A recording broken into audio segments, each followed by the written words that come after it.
Grüezi! It's me, your friendly neighborhood Sandroid, and today we are going to do something completely different.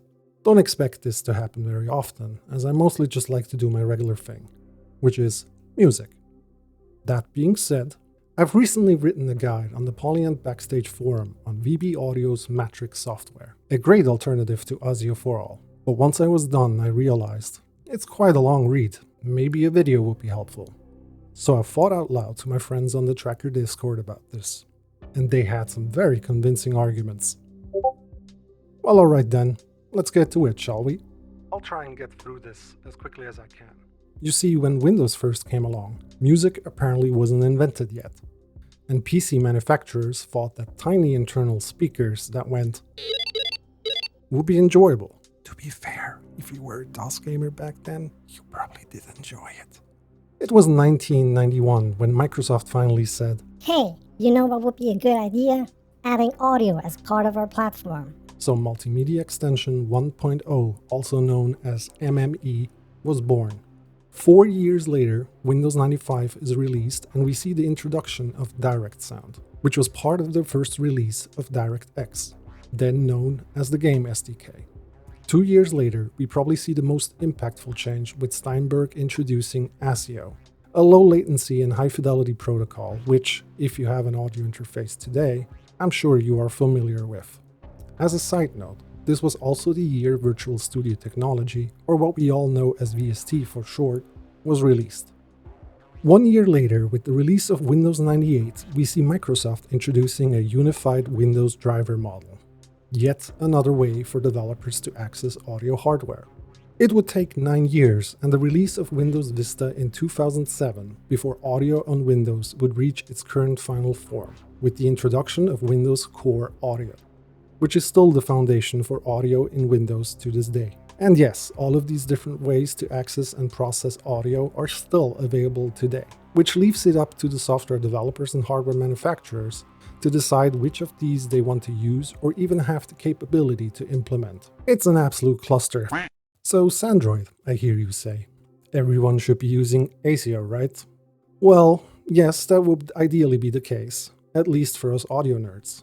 But ASIO has to be implemented on a hardware level, a driver has to be written, and it is a proprietary protocol, meaning that manufacturers will have to acquire a license. And not everyone has the resources or capabilities of doing that. Requirements for users have also drastically changed over the years.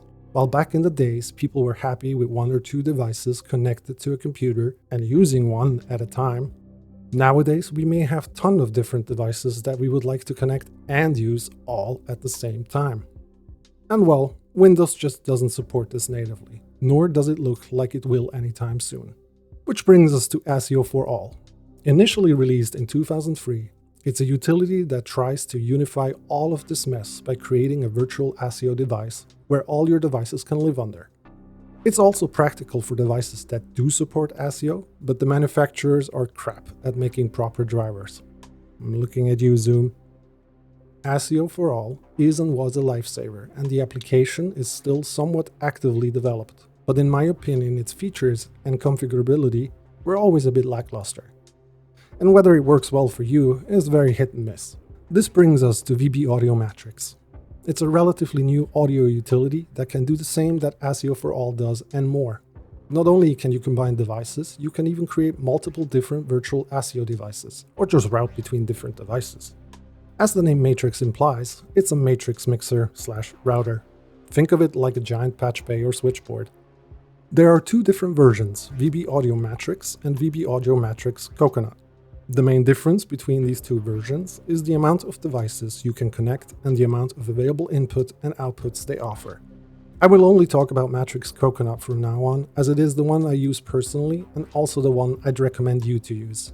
Both versions are donationware, meaning that after 30 days you'll get a nag screen asking you if you want to buy a license or continue using the software freely. Pricing is very reasonable and based on an honor system. A donation of $10 will already give you a full license.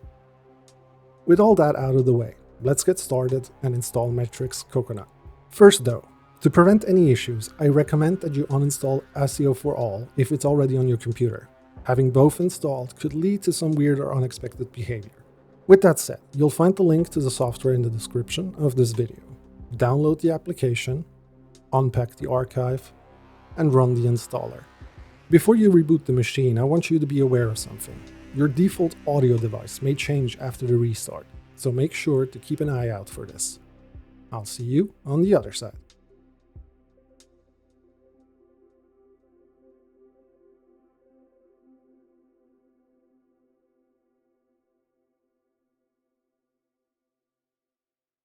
Oh hey, welcome back. Now that you've restarted, let's get into it and set up Matrix. As I mentioned, you may have noticed that there is a ton of new playback and recording devices named VB-Matrix in and out, 8 of each in fact. Don't worry, we will take care of those in a minute, and I'll explain what they're good for. First, let's start Matrix. If it's not started automatically, you should have a VB Audio folder in your Start menu, which contains Matrix. You'll also notice that there's 4 different versions installed.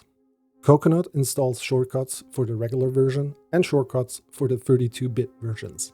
So make sure that you launch the one appropriate to you, and if you want, just delete the shortcuts to the ones you don't need. In my case, and most likely for the majority of people, VB Audio Matrix Coconut X64 is the one you want to use. Let's familiarize ourselves with the interface first. You'll notice that there are 5 different rows or zones for devices.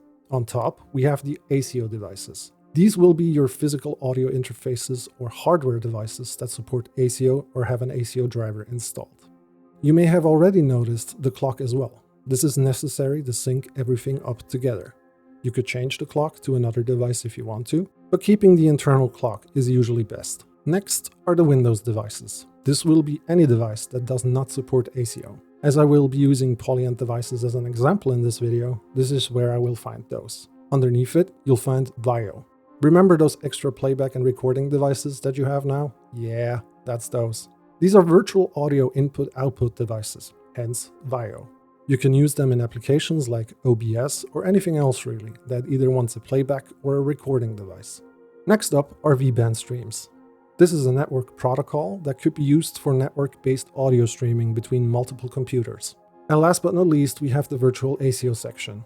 This is where you can create one or more virtual ASIO devices. You have probably noticed that there are numbers next to the names of the individual slots, like ASIO32, ASIO512, Win1, Win32, VASIO8, and VASIO128. These usually indicate how many channels one slot supports. There are some exceptions to this rule though. For example, Win1 up until Win8 and VAIO1 to VAIO8, each of these support 8 channels. Win32 and Win64, however, do support, as their names imply, 32 or 64 channels. If there is a .in or .out attached to the name, it means that it only supports inputs or outputs. Before we do anything, I want you to remember a simple keyboard and mouse combination, which you will be using 99% of the times that you are working with Matrix, and that is Ctrl plus left mouse click. Pretty much any click or action that you're going to do in this application is done this way. Ctrl plus left click. Say it with me. Ctrl plus left click. Well done. I'm so proud of you. Now let's take care of those new playback and recording devices. Let's do that on the Win1.in slot. Notice that if you click anywhere in the black parts, nothing is going to happen. You'll have to click where it says CTL plus click here to select the device. This will open the input device selector, and here you'll see some familiar audio API names. That is, if you watched the brief history part earlier in the video. Most of the times, you'll want to select WASAP, and that will give you the best performance when ASIO is not available. Kernel streaming would be second best, and MME should be avoided if possible. This is of course entirely dependent on which API device supports, so only choose MME if you have no other choice. What we really want to do here though is click on Open Windows Sound. You can close the input device selector for now, we'll get back to it. In the Windows Sound Control panel, we can see all the available playback and recording devices. In there you will find those newly added VAIO devices named VB-Matrix In and VB-Matrix Out. As I said earlier, these can be useful, but I doubt you'll ever need all 8 of them. While they don't impact performance if you keep them enabled, they do clutter up your device list. I personally keep one around of each, and if you need more, you can always enable them again.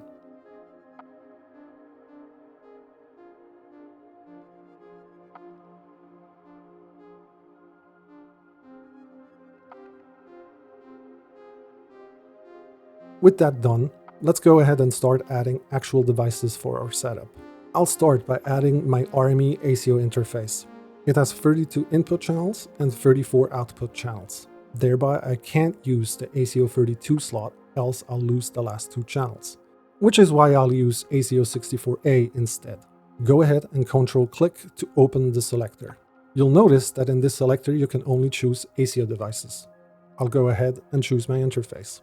Now I can see all my available channels and the levels of each channel. It also shows me the device's sample rate and buffer size.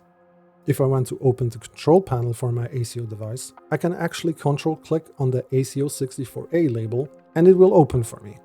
A neat little shortcut. This is probably a good time to talk about the clock again.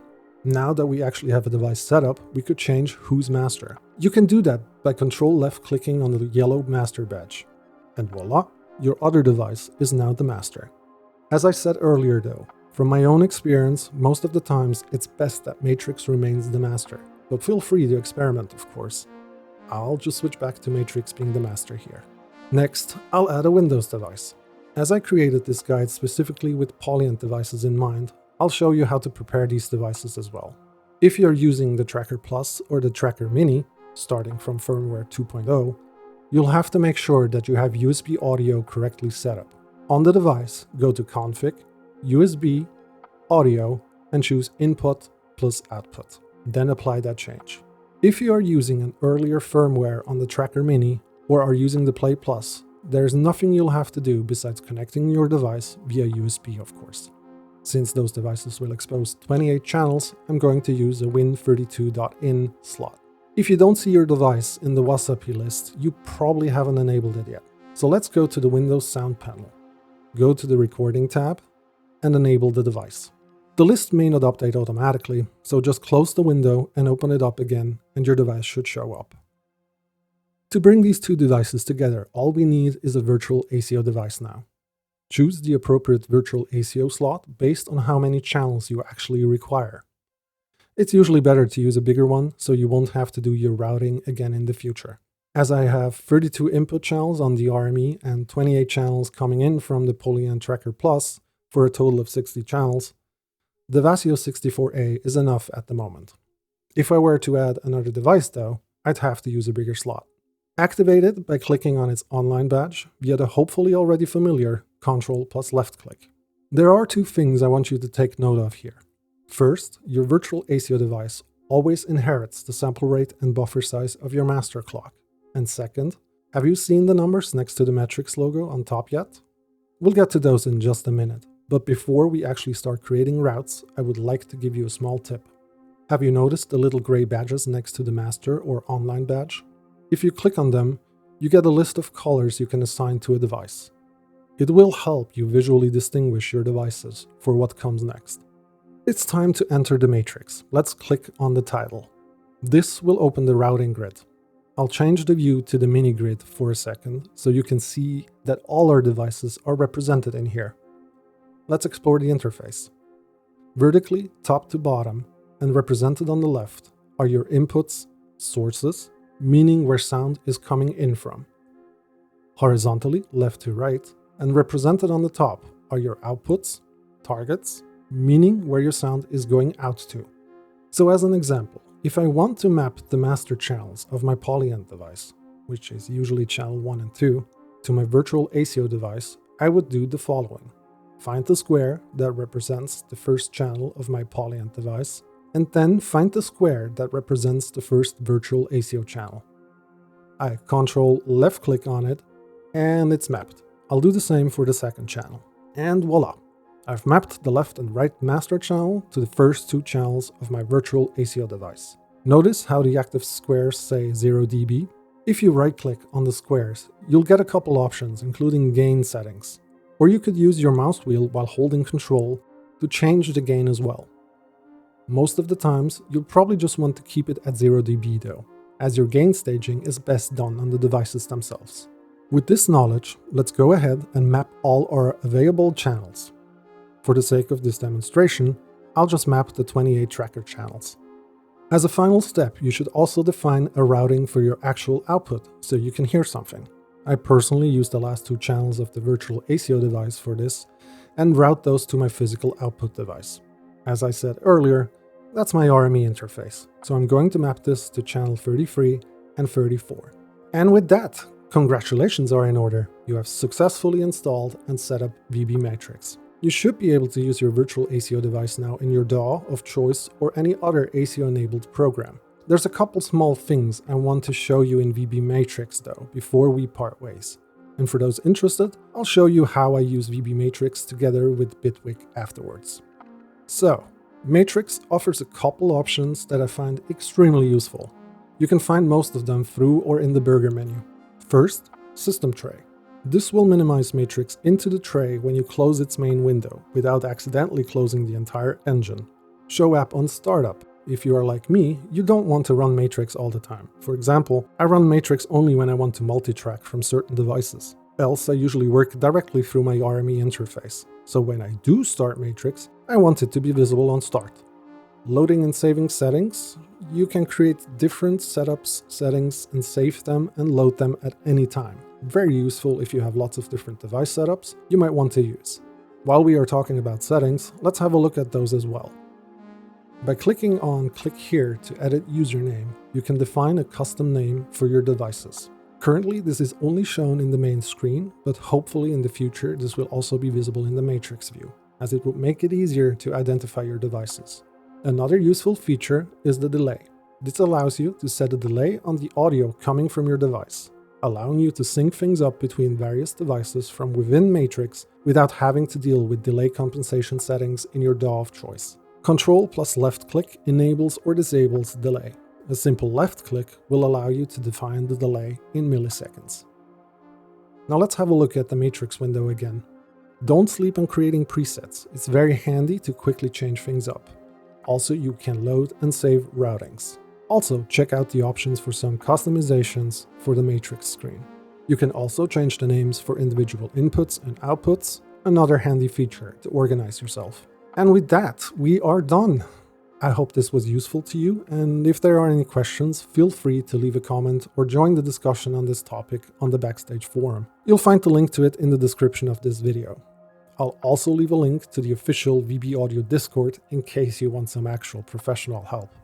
And for those that are interested in how I use the virtual ASIO device in Bitwig, let's go! Once you've started Bitwig, go to the audio settings, choose ASIO as driver model, open the device dropdown, and there you should find your virtual ASIO device. Map your channels according to your requirements. I'll do this here based on the Tracker Plus.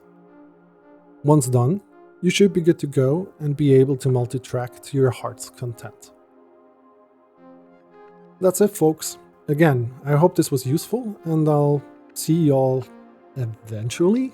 Bye!